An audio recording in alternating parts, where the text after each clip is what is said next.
Today on Clearing the Clutter Inside and Out, we are talking about how to organize a garage sale. Have you cleared your attic, basement, and/or garage and are ready to have a sale?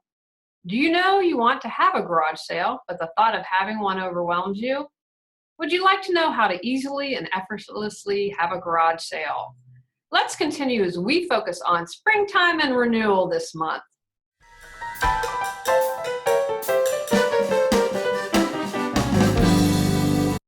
Ready to clear your clutter and share your gifts with the world? Every Tuesday at 1 p.m., join award-winning professional organizer, author, and certified life coach Julie Coraccio on clearing the clutter inside and out, as she teaches you how to navigate the waters to declutter your life.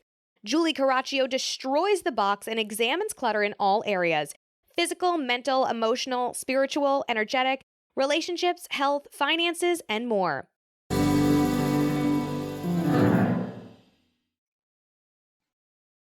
I'm going to be really upfront on this podcast. I am not a fan of garage sales. I have done myself, I've done for clients. People now call me and ask me to do, and I say, you know what, it's not worth it to hire me. And so I don't do them anymore. Now, however, there are some exceptions to this. And I say that I'm not a fan because it takes a tremendous amount of effort to put together a garage sale, even if you've just cleared out all your clutter. And a lot of the times there isn't a big return on what you're selling, and that can drive some people nuts. I had a client once, I'll talk about that a little later, and she was ready to go nuts because she'd have things with the tag still on them and people weren't willing to pay her anything near what stuff was worth. The best advice I'm going to give you up front is to not go crazy, is to be very clear on the purpose of your garage sale. If you are doing it to make all your money back, don't do it because you will go nuts. I belong here in Raleigh to a group called the Wonderful Women Wacky of the World.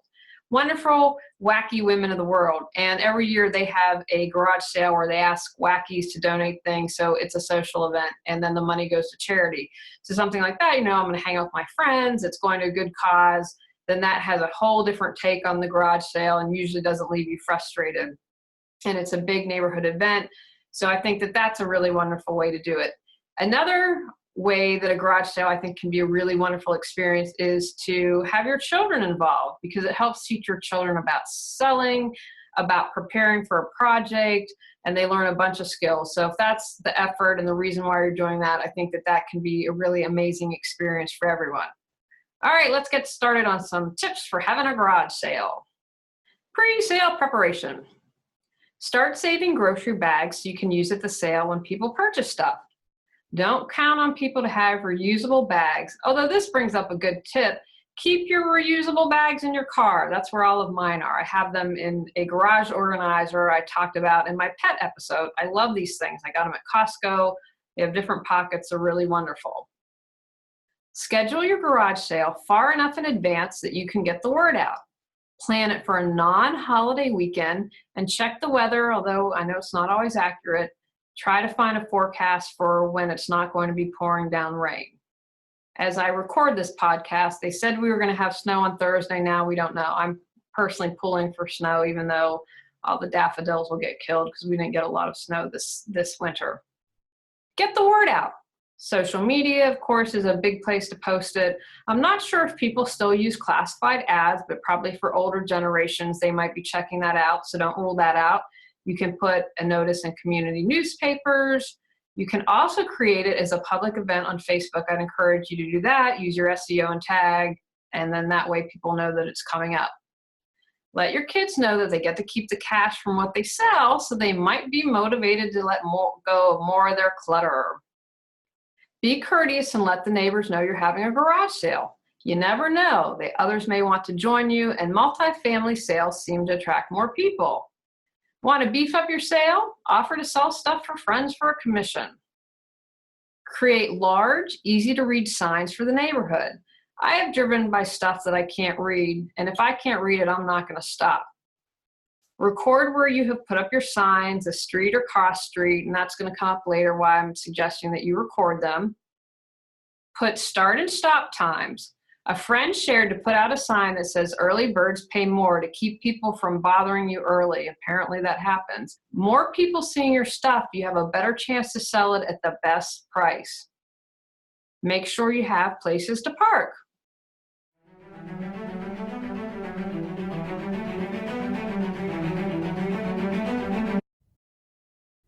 Do you keep saying you'll declutter, get organized, or pursue your dreams someday, but someday hasn't come?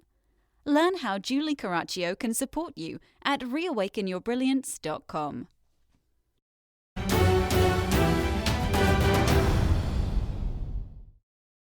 The garage sale. Have an extension cord ready so potential buyers can try stuff out. You say your radio works, but showing them it works is going to make your sale probably happen. For clothes, make them look their best.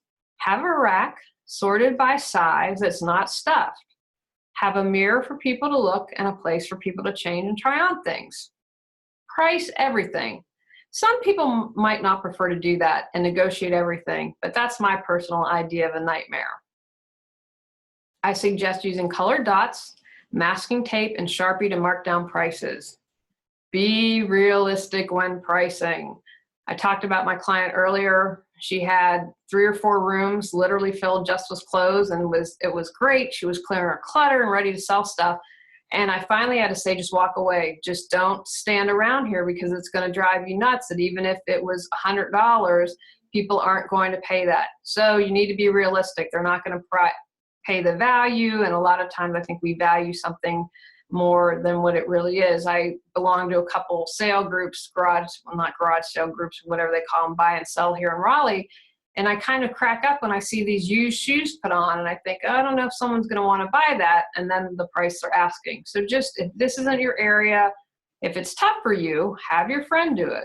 Donate half to charity if that helps you to be able to be realistic in pricing. And again, I mentioned earlier, that's what the group I belong to does. And it makes it more of a fun event. You know that charity is going to get the money and then you tend to be a little more relaxed about it. Consider having a quarter or dollar box to keep people interested in mulling about. Nicely display stuff and have it organized.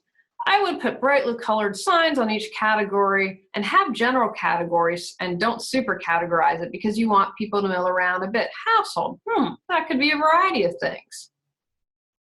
Put a rug on the lawn with toys that you're selling. Let the kiddos come by and check them out. If they get to play with them, most likely mom and dad will buy them. Have fun with negotiating prices. If you aren't good or this is going to drive you nuts, have a friend do this. I have a nephew, Max, who is 10, and Max would be the perfect candidate to negotiate prices because he'd see it as a game and have fun with that. So if you can't do that, get someone who can. Have a cash register near the entrance to the garage. If you have a large multi-neighborhood sale, consider having an additional station or 2 so people don't have to wait and you lose a sale. Have small bills, change, a cash box, pencil, pen, newspaper, bags, tape to wrap purchases, and bubble wrap. Make sure that someone is watching the house and it's locked. Be prepared to slash prices at the end of the sale. It's definitely time then to be like Elsa and let it go. Let it go, let it go. Sorry, I just got a little crazy there. I actually just watched that for the first time a couple of weeks ago. My nieces would sing that all the time, and I'm finally like, you know what? I should probably watch the movie. Better late than never, right? Post sale. Remove your signs from around the neighborhood. That's why I had you write it down earlier. It's not fair if you put up signs to leave it up where it can become trash. Take your items to your favorite charity or have the charity scheduled pick up the next day. Do something fun with your earnings if you're not donating it to charity. If with the gals, like my group of friends, go enjoy a nice lunch. If it's the kids, have a wrap up about the experience with your children. What did they learn? What did they like? It'd be really interesting to see what they say.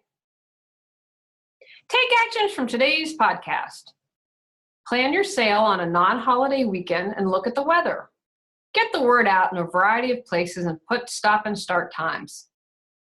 Be realistic about pricing. Remember, the object is to let stuff go.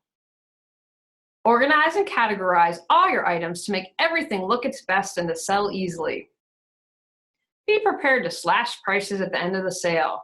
Remember, you cleared your clutter and you want it gone. In our next episode, we're going to be talking about practicing the art of allowing.